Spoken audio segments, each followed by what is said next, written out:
The wind howled across the empty land that night, carrying dust, rain, and the smell of thunder. Inside his small wooden house, Luke Carson sat by the dim fire, trying to fix a broken saddle strap. His old dog, Rusty, lifted his head now and then, uneasy at the strange noises outside. The ranch was miles from the nearest town, surrounded by dry hills and old cottonwood trees. Nights like this were lonely, and Luke had learned to live with silence. But that night something broke it. At first he thought it was the storm. Then he heard it again, a faint, weak knock. It came from the barn. Rusty growled low and stood up, ears pointed. Luke grabbed his lantern, pulled on his coat, and stepped out into the cold rain. The ground was slippery and water ran off the roof like thin rivers. The knocks came again, soft but steady. Whoever was out there was desperate. He pushed the barn door open and held up the lantern. The flickering light revealed a small figure near the haystack, mud-soaked, shaking, and barely standing. It was a young girl, her clothes torn, her long dark hair plastered to her face. She looked terrified, and when she saw Luke, she tried to speak but only managed a broken whisper. Her lips were pale, her hands clutched something wrapped in leather. Luke froze. He knew what she was, an Apache, and he knew what that meant. The army had been chasing a group of them since last week after a skirmish near the ridge. The newspapers called it a raid, but Luke had lived long enough to know those stories were never the whole truth. Sometimes it was just scared families trying to survive. He knelt down slowly, keeping his voice calm. "Easy there, miss. You're safe here. You're hurt?" The girl didn't answer. Her eyes darted around the barn as if she expected someone to appear any moment. Her breathing was heavy, uneven. When Luke stepped closer, she flinched and stumbled backward, nearly falling. "Hey," he said softly. "You're safe. I ain't gonna hurt you." She seemed to understand a little because she stopped moving and let him take her arm. Her skin was cold and she was trembling from exhaustion. Luke helped her to a pile of hay near the corner and covered her with an old wool blanket. Rusty sniffed at her feet but stayed quiet. Luke looked around nervously. If anyone saw her here, it'd be the end of him.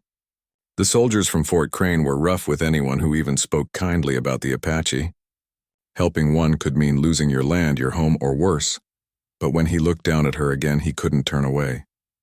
She looked so young, no older than 18, and too thin as if she hadn't eaten in days. Her eyes, though filled with fear, had something honest in them, something that told him she'd seen things no one should. He brought her a little water from the barrel and some bread. She hesitated before taking it. After a few bites, she whispered something, soft, broken English. "Thank you." Luke nodded, trying not to stare. "You can stay here for the night.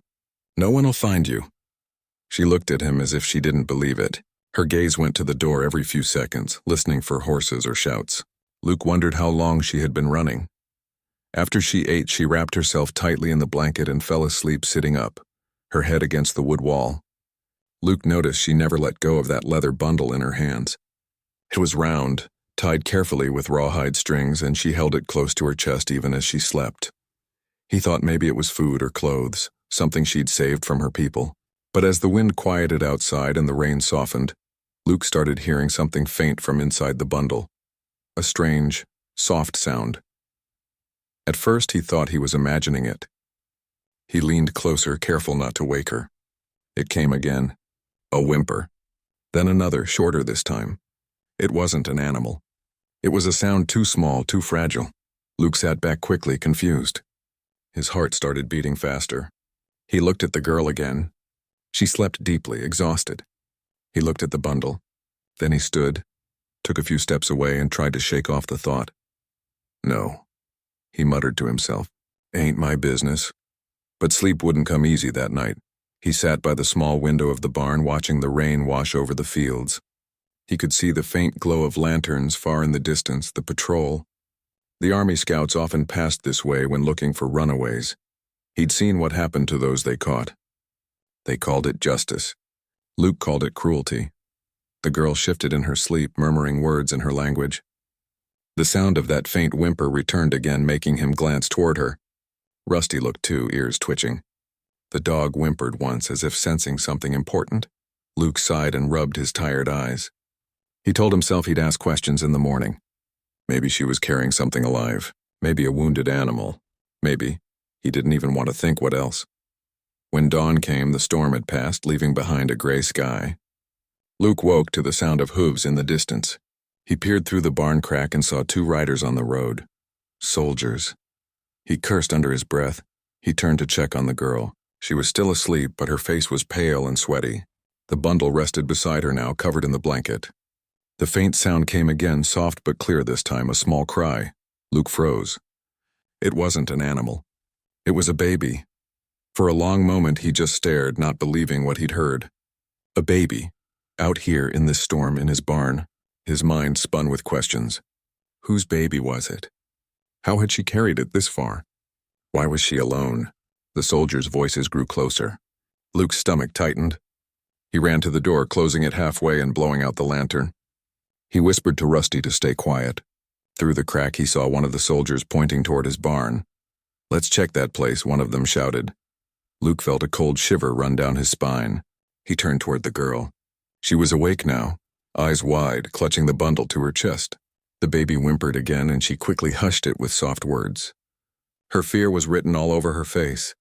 "Stay still," Luke whispered. "Don't make a sound," she nodded, trembling. He stepped outside before they could enter, forcing a tired smile. "Morning, boys. Something wrong?"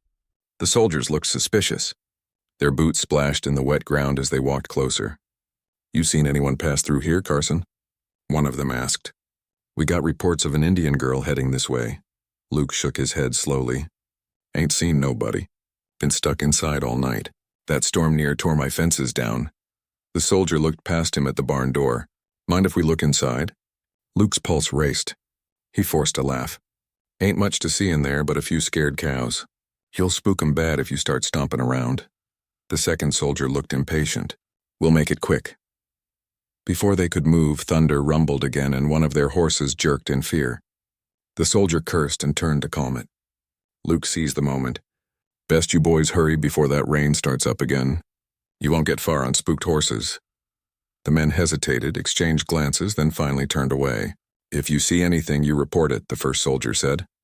"I will," Luke replied, forcing another calm nod. They rode off slowly, disappearing into the mist.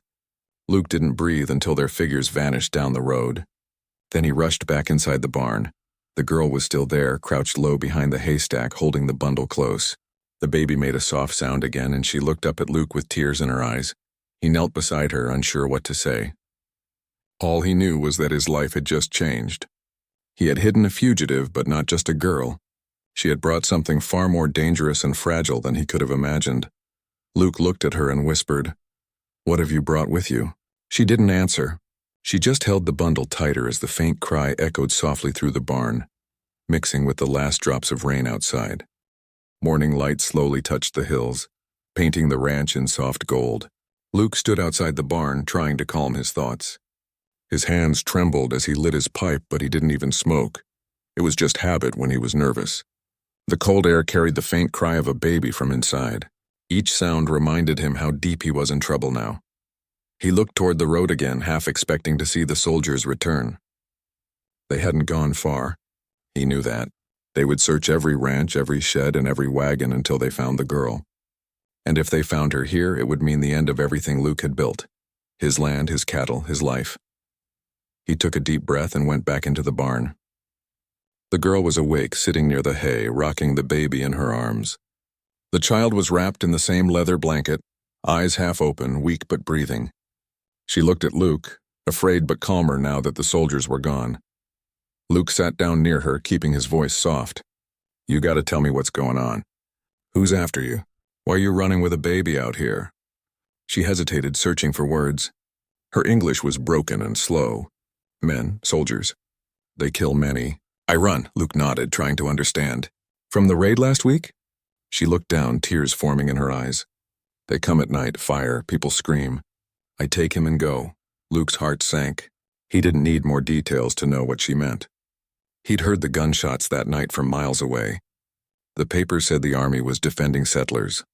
But now, looking at this thin girl and her tiny baby, he doubted any defense had been needed.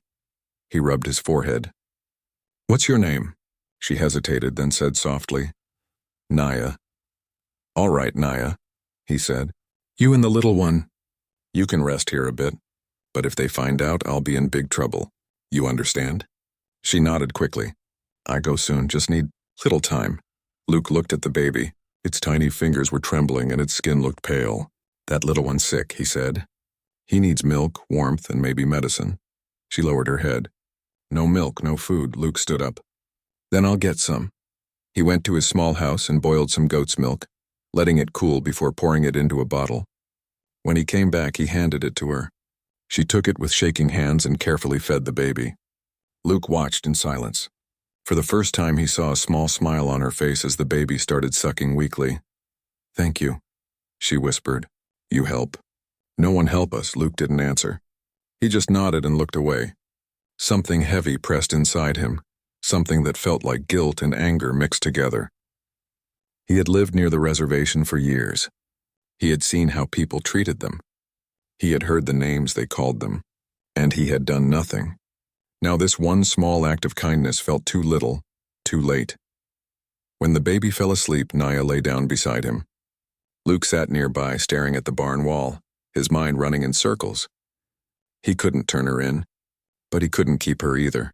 He thought of old Earl, his ranch hand, who would arrive later that afternoon. Earl was kind but talkative. If he found out about Naya, word would spread fast. Luke would have to hide her better. By noon, the sun burned bright again. Luke brought some soup and bread from the house. Naya thanked him quietly. She asked for water and tried to clean the baby's small hands with a cloth. Luke noticed her movements, careful, loving, protective. She wasn't just running for her life. She was running for his, too. That night, Luke couldn't sleep.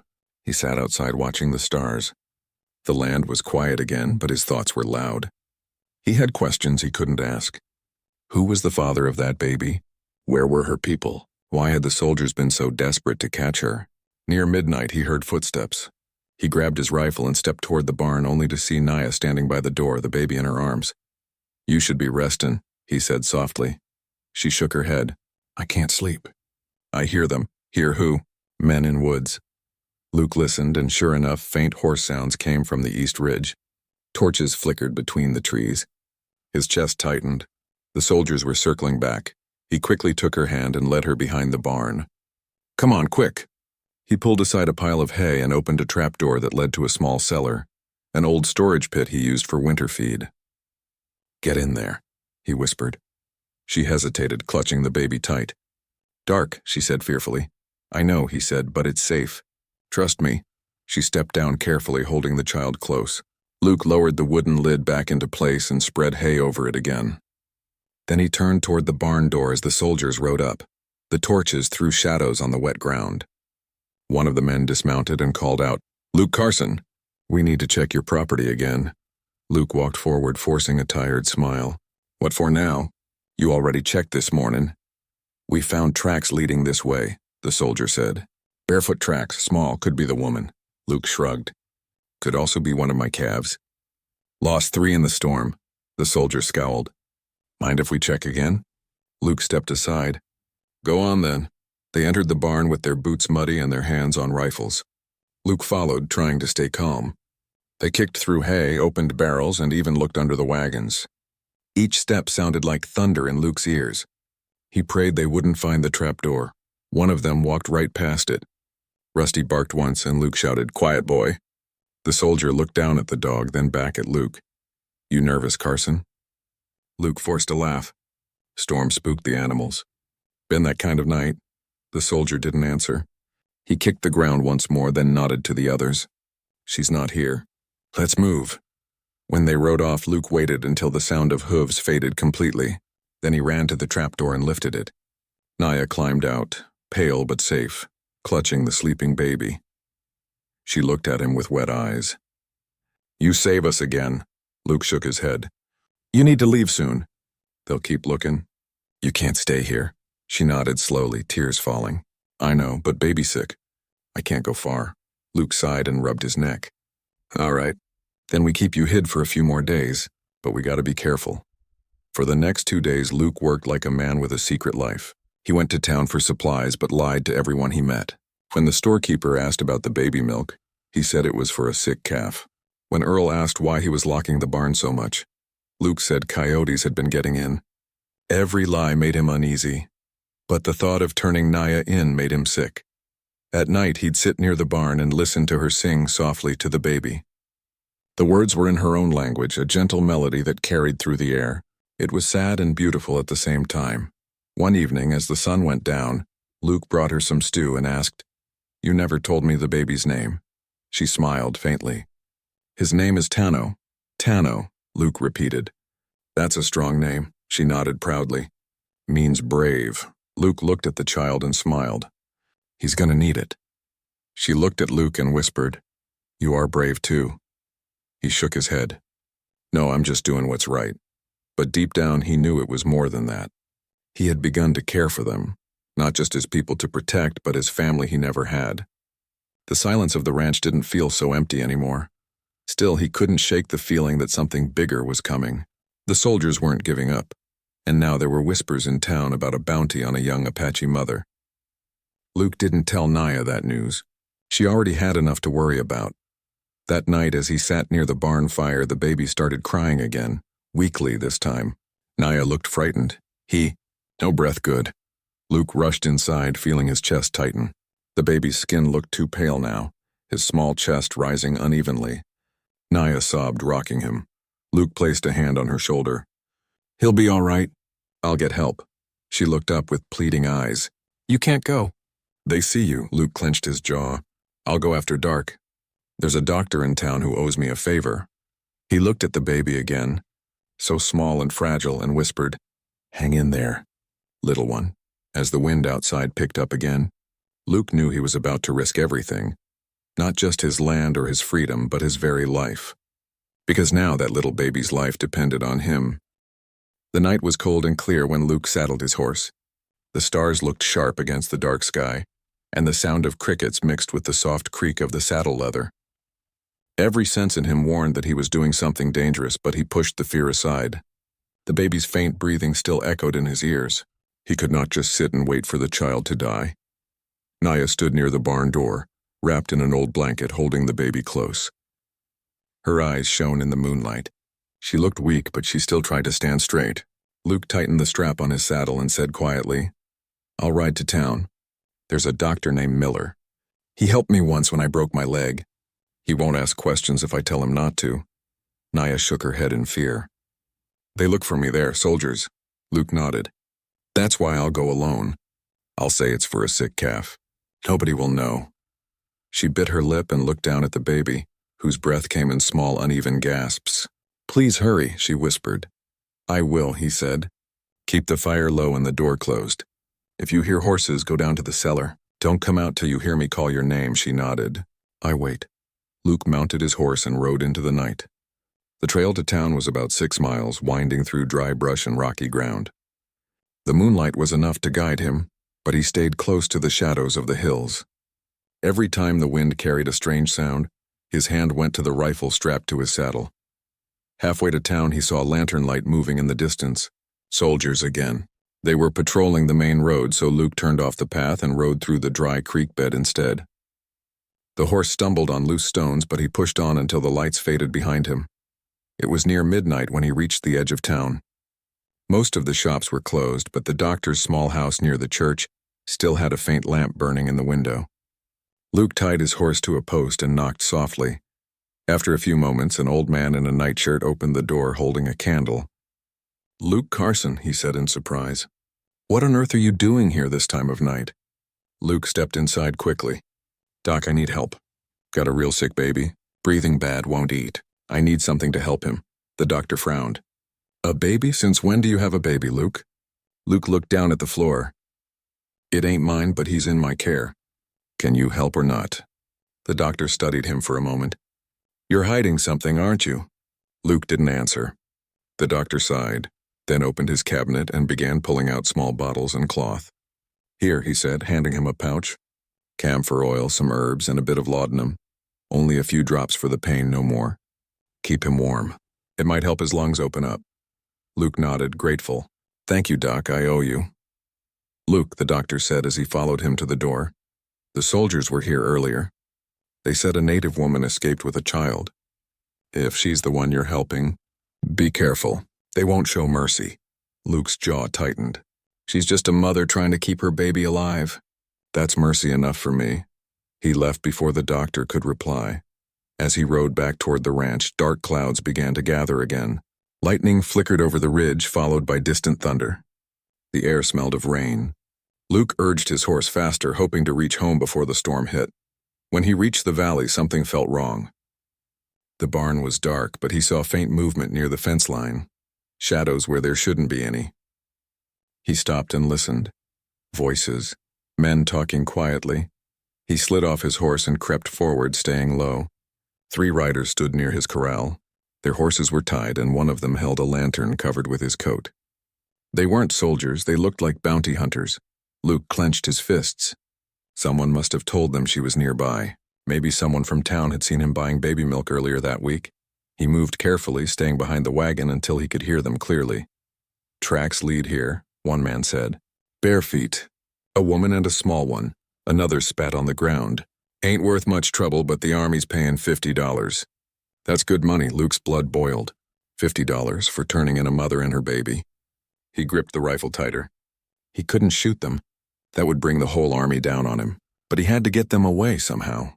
He thought quickly and untied one of his horses quietly, then slapped its flank hard. The horse bolted toward the open plain, snorting and kicking up dust. The men turned in surprise. "Hey, someone's there," one shouted. They ran after the horse, leaving their lantern behind. Luke rushed to the barn door and slipped inside. The air smelled of smoke and straw. "Naya," he whispered. "It's me." She appeared from behind the hay, holding the baby close. Her eyes were wide with fear. "They here?" "Bounty men," he said quickly. "We gotta move, now." He took the pouch from his coat and handed her the medicine. "Give the baby a drop of this on his tongue. Keep him close. Naya did as he said." The baby stirred weakly, making a soft sound. "He breathed a little," she whispered. Luke nodded. "Good. Now follow me." He led her through the back door of the barn to the old root cellar built near the well. It was damp and dark, but hidden by a wooden lid and thick vines. "Get in there. You'll be safe for now." She stepped down, clutching the baby, but before Luke could close the lid, she grabbed his arm. "You come too," he shook his head. "I can't. If I hide, they'll search this place top to bottom. Someone's got to lead him away."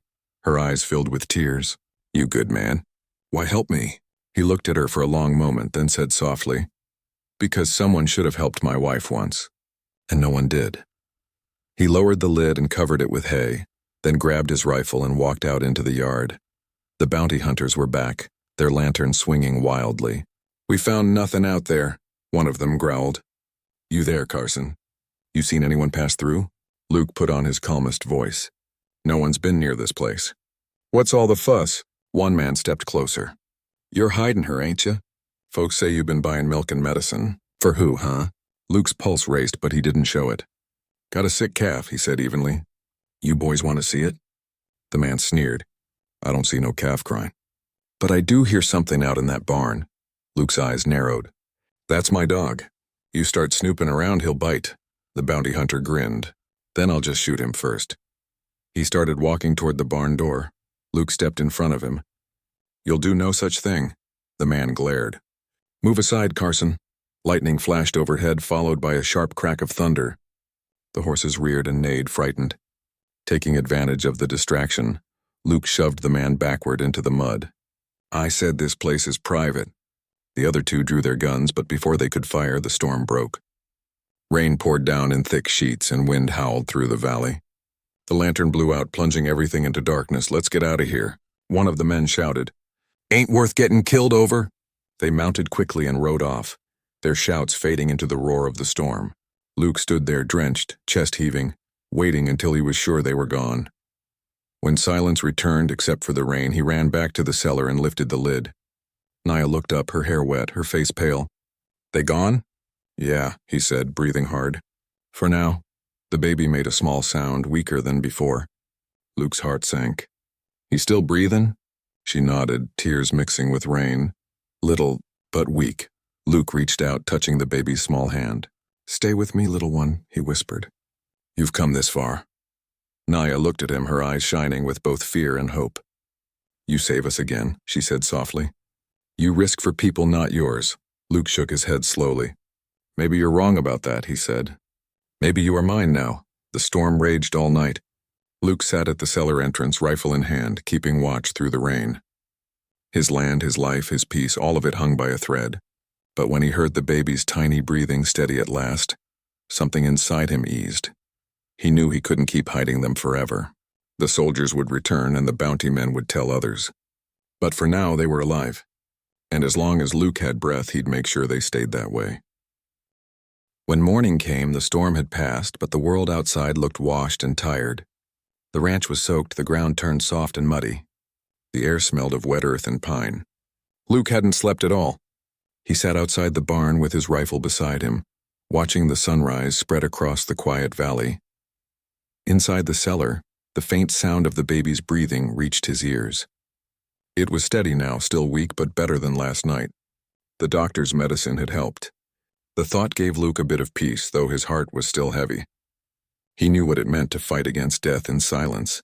He had seen it too many times on the frontier. When he finally opened the cellar door, soft light fell on Naya and the baby. She looked up quickly, her eyes red but calm. The baby lay in her arms, sleeping. His small chest rose and fell with effort, but there was color in his cheeks again. Luke knelt beside her, his voice quiet. "How's he doing?" She smiled faintly. "Better. You save him. You good man." Luke looked at the baby and said softly, "He's a tough little fella, that's for sure." She nodded and gently touched the baby's forehead. "His name is Tano. It means brave heart." Luke smiled a little. "That's a good name. Suits him." Naya leaned her head against the wall, exhausted. "You no sleep?" Luke shook his head. "Had to keep watch. Those bounty men might come back." She looked worried. "You risk too much for me." "For my baby." Luke's voice was firm. "Ain't about risk. It's about what's right. Nobody deserves to be hunted like an animal." Her eyes filled with tears. "You kind. Not many like you." Luke looked away, uneasy with praise. He had never thought of himself as a hero. He had just done what his heart told him to do. He helped her out of the cellar and guided her back to the barn. The sunlight felt warm on their faces. For a moment, it almost felt like peace. Luke gave her some bread and soup and let her sit by the window where the light touched her gently. The baby slept in a box lined with soft cloth near her feet. While she ate, Luke worked silently, fixing the barn door that had come loose in the storm. He didn't say much, but his mind was full. The soldiers would not stop. The bounty hunters would tell others about this place. Sooner or later, someone would come again. When the day grew hot, Luke stepped outside to check the cattle. From the ridge, he could see far across the plains, dust rising in the distance. It could be travelers or soldiers. He couldn't tell, but it made him uneasy. He hurried back. Naya saw the look on his face and asked softly, "They come again?" "Maybe," he said. "We'll be ready if they do." She looked at him for a long moment, then asked quietly, "Why you help us?" "You could let them take me, save your land, save your peace." Luke was silent for a while. Then he said slowly, "I had a wife once. She got sick. Folks in town said it was her fault. Said we should have prayed harder, done more. Nobody came to help us. I buried her alone." He paused, his eyes on the floor. "I told myself I wouldn't turn away again when someone needed help. Guess that's why." Naya listened quietly, her eyes full of understanding. "She proud of you," she said softly. Luke smiled weakly. "I hope so." That night the baby cried again, not from sickness but hunger. Luke went to his small goat pen, milked what he could, and warmed it on the fire. He fed the baby carefully with a cloth soaked in milk. Naya watched him with a look of deep gratitude. "You good father," she said softly. Luke chuckled. "Never been one." "Don't know how," she smiled faintly. "You learn fast." For the first time in many years, Luke felt warmth in his heart that wasn't from the fire. It was from the small life that now depended on him. But peace never lasted long on that land. The next afternoon, while Luke repaired the fence near the creek, he saw riders again in the distance, 4 of them wearing uniforms. His breath caught. Soldiers. They were heading straight toward his ranch. He dropped his hammer and ran back to the barn. "Naya, quick. Into the cellar." She didn't ask questions. She picked up Tano and hurried down the trapdoor. Luke covered it with hay and stood there, breathing hard. Moments later, the soldiers rode up. The leader, a tall man with a mustache, dismounted and looked around. "Mr. Carson, we're conducting another search," he said. A native woman and a child were seen near these parts. You've got quite a few hiding places on this ranch. Luke wiped sweat from his forehead and tried to sound calm. You already searched once. Found nothing. I've got work to do, Captain. The man smiled coldly. Orders are orders. We'll have a look around. Luke stepped aside but followed them as they moved through the barn. Each footstep on the wooden floor made his stomach twist. One soldier opened barrels, another poked at the hay with a pitchfork. Every sound made Luke's pulse race faster. When one of them walked near the cellar, Luke's hand tightened on his belt knife. He was ready to do something foolish if it came to that. But the soldier turned away, uninterested. After a few minutes, the captain said, "Nothing here.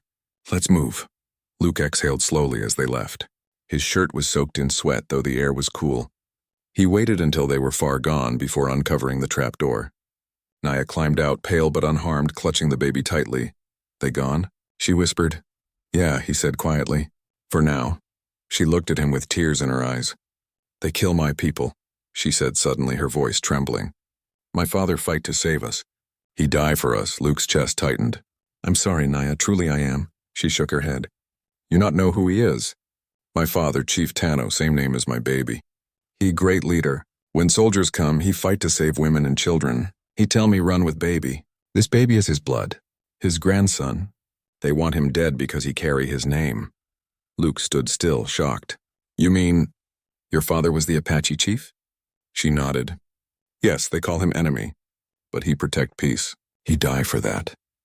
Luke rubbed the back of his neck, trying to understand the weight of her words. "So the baby, he's the last of his line." "Yes," she whispered. "If they find him, they kill him too." Luke looked at her and then at the sleeping baby. Everything made sense now. The soldier's fury, the bounty hunter's greed. The danger that followed them like a shadow. He said quietly, "Then we'll make sure they don't find him, ever." That night, Luke stayed awake again, thinking about what she had told him. The baby was more than a child now. He was a symbol. To some, a threat. To others, a hope. And somehow fate had placed him in Luke's arms. When morning came, he packed supplies, food, blankets, a map. He didn't tell Naya yet, but he knew what he had to do. Staying here would only bring more danger. They had to leave. While the sun rose, Naya came to him and asked, "You think they come again?" He nodded slowly. "Yes, and next time they won't ask nice." "We can't stay here," she looked afraid. "Where we go?" Luke looked toward the mountains in the distance. "There's an old trail north through the canyon. Few people go that way. I can take you halfway to the river. From there you can reach the old trading post. You'll be safe across the border." She hesitated. "And you?" He smiled faintly. "I'll come back. This is my home. I can't leave it behind. But I'll see you safe first." Her eyes filled with tears again. "You good man, Luke Carson." He shrugged, trying to hide the emotion in his chest. "Just trying to do what's right." As the baby stirred and opened his small eyes, sunlight fell across his face. He blinked and made a soft sound. Naya smiled through her tears. Luke looked at them both, feeling something deep inside him, something like family. But he knew time was running short. The soldiers would return, and this time they wouldn't be fooled. The next journey would test all of them. He walked outside and looked toward the long trail ahead, wind moving through the grass. Somewhere beyond those hills lay hope or death. But no matter what came, Luke knew one thing for sure. He wasn't letting that mother and child fall into anyone's hands again. The morning was still gray when Luke finished packing the last of the food into his saddlebag. A soft wind blew across the open plain, carrying the smell of rain and the cry of distant hawks. The sky looked heavy, as if the world itself was holding its breath. Luke knew this would be the hardest journey of his life. Naya stood by the barn door with the baby wrapped tightly against her chest. The boy's small eyes blinked sleepily, unaware of the danger around them. Luke looked at them both and took a deep breath. "We leave before the sun rises. Soldiers won't expect anyone to ride during fog." Naya nodded silently. Her face showed fear but also strength. She was tired, but she didn't complain. Luke tied her small bundle of clothes behind the saddle and helped her up onto the horse. Then he mounted his own and looked toward the north ridge. "Once we cross that canyon," he said, "you'll be close to the river. On the other side, no one will follow. The army doesn't go that far." She looked at him, worry in her voice. "You come too?" He hesitated. "I'll see you safe to the crossing. After that, I've got to come back. This land's all I have." She wanted to say something, but she just looked down and held the baby tighter. They rode out in silence. The ground was wet from the last storm, and the horses' hooves made soft sounds in the mud. The fog clung to the low fields, hiding them from sight. Luke kept scanning the horizon for movement. Every few minutes he turned back to make sure no one was following. Hours passed. The trail climbed higher into the hills where the air grew cooler and the ground rougher. The sound of the creek guided them north. The fog began to lift slowly, revealing tall cliffs on both sides. It was a narrow path, too quiet, too still. Luke stopped and looked around. His instincts told him something was wrong. He listened carefully. The birds had gone silent. He turned in his saddle and whispered, "They're close." Before Naya could speak, the sound of horses came echoing through the canyon, distant but clear. The soldiers had found the trail. Luke cursed under his breath. "We have to move." They kicked their horses forward, racing through the canyon. The baby began to cry softly, frightened by the sudden rush. Naya tried to calm him, her voice trembling. The sound of pursuit grew louder, hooves pounding, voices shouting. The path curved ahead and opened into a wide, dry riverbed filled with rocks and scrub. Luke pulled the horses down a slope, splashing through shallow water. They could see the faint glimmer of the real river beyond the ridge, their only chance of escape. "Just a little farther," Luke said, breathing hard. Behind them, the first riders appeared, 3 soldiers with rifles drawn. Shots echoed through the air, sharp and loud. A bullet hit a rock near Luke's leg, sending dust flying. The horses jumped but kept running. Luke led them toward the old wagon bridge that crossed the river. It was half broken, the wood gray and weak, but it was their only way. "Go, Naya!" he shouted. "Get across." She looked terrified. "What about you?" "I'll be right behind you. Go." She urged her horse forward, clutching the baby tight. The animal's hooves clattered on the old planks as she crossed. Luke turned his horse around to face the soldiers. He raised his rifle and fired a warning shot that hit the dirt in front of them. The soldiers stopped for a moment, unsure. Luke shouted, "Turn back. There's nothing here for you." But they didn't listen. One of them shouted back, "Hand over the woman, Carson. You'll be spared." Luke's eyes hardened. "Ain't happening." He fired again, this time hitting the man's hat clean off. The soldiers ducked behind rocks and returned fire. Bullets whistled through the air, tearing splinters from the fence post near Luke. His horse neighed loudly, frightened. Luke dismounted and hid behind a fallen log, loading his rifle again. The air filled with smoke and the smell of gunpowder. He counted his shots, only a few left. He had to buy Naya time. Across the river, she reached the far side safely. She turned her horse around, shouting something he couldn't hear. The baby was crying loudly now. Luke waved for her to keep going, but she didn't move. She looked at him with fear and tears. "Go," he shouted again, his voice echoing across the canyon. The soldiers were getting closer. Luke knew he couldn't hold them off much longer. He looked one last time at the woman and child. Then he took a deep breath, steadied his rifle, and aimed at the wagon bridge. The next shot wasn't at the soldiers. It was at the old rope beams holding the bridge together. The wood cracked loudly. The soldiers stopped in confusion. Luke fired again. The bridge began to sag, one side collapsing into the water below. A final shot broke the last rope. The center gave way completely, crashing into the river in a burst of spray and broken wood. The soldiers' path was gone. The nearest one cursed and pointed, but they couldn't cross now.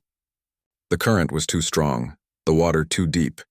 Luke had trapped himself on their side, but Naya and the baby were safe beyond reach. Luke crouched low behind the log, breathing hard. The soldiers shouted, firing at him again, but he didn't return fire. His bullets were gone. He could only wait. The captain rode closer, shouting, "You're a fool, Carson. You'll hang for this." Luke stood slowly, rifle still in hand, though it was empty. "Maybe," he said quietly. "But at least I'll hang knowing I did the right thing." The soldiers raised their guns, but before they could shoot, thunder cracked again. A gust of wind swept through the canyon, carrying dust and rain. The soldiers backed off, unable to aim through the storm that rolled in like a wall. Luke used the moment to slip behind the rocks and disappear down the slope. The soldiers cursed and spread out to look for him, but the storm grew worse, hiding everything in fog and water. Hours passed before the rain stopped. By then, Luke was gone, Some said he was seen later wandering the hills wounded but alive. Others said he never left that canyon, that he lay where he fell, his rifle by his side. No one ever found him. Weeks later, far beyond the river, a trader passing through a quiet valley saw a young woman sitting by the fire with a baby in her arms. She was thin but strong, her eyes soft and calm. When he asked her name, she said only, "Naya." She never spoke of the man who helped her, but every night, she looked toward the north and whispered a prayer in her language, a prayer for the rancher who had saved her and her child. Years went by. The boy grew tall, strong, and brave, just like his name.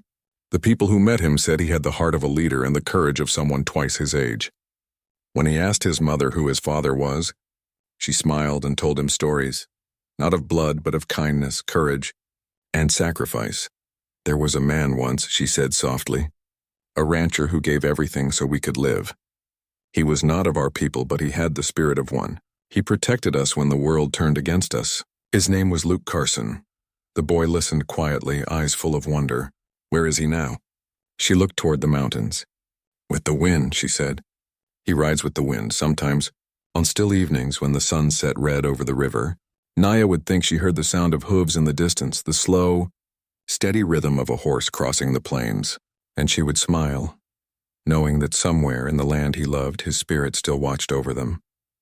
The old ranch stood empty after that, its fences broken, its fields overgrown with wild grass. Travelers who passed by spoke of strange things, footprints appearing after rain, a dog's distant bark in the night, a soft light glowing in the barn window, though no one lived there. They said it was Luke Carson still keeping watch, still guarding the land and the memory of the mother and child he saved. And in the hearts of those who heard the story, he became more than just a man. He became a legend, a quiet hero of the frontier, who hid a hunted girl in his barn, risked everything for her, and changed the course of two lives forever.